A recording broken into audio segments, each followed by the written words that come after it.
Vous condamnez le 7 octobre? Pardon?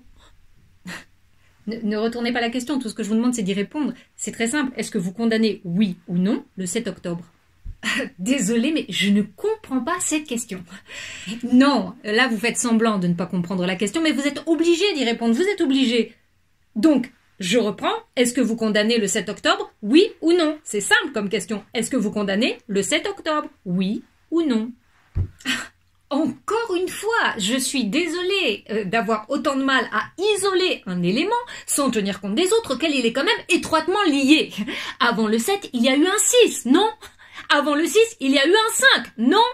Avant le 5, etc., etc. Toutes les choses sont enchaînées, enchevêtrées, amoureuses les unes des autres. Là, je cite du Nietzsche qui a omis de dire qu'elles sont aussi le plus souvent haineuses les unes des autres quand elles oublient qu'il y a un calendrier.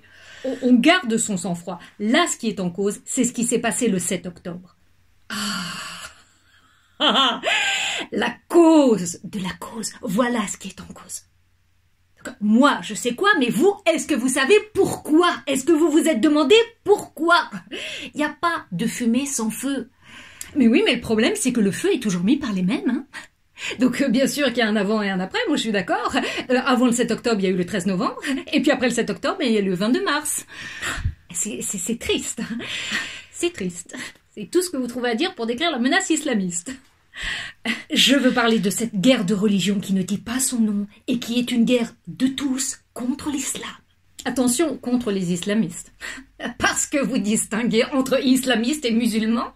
Vous pourchassez les uns pour chasser les autres. Pardonnez-moi, mais on ne sait plus très bien si vous assassinez les Palestiniens pour éliminer le Hamas ou si vous éliminez le Hamas pour assassiner les Palestiniens. En tout cas, c'est un très joli tour de passe-passe. On n'y voit que du feu. Et c'est dégueulasse de vous voiler à ce point la face. C'est du wokisme, c'est de l'islamo-gauchisme, c'est du crétinisme. Il paraît que Dieu s'est adressé au diable en lui demandant de se prosterner devant sa plus belle créature, Adam. Et que le diable, Iblis, a refusé obstinément, sous prétexte d'être plus transcendant qu'Adam.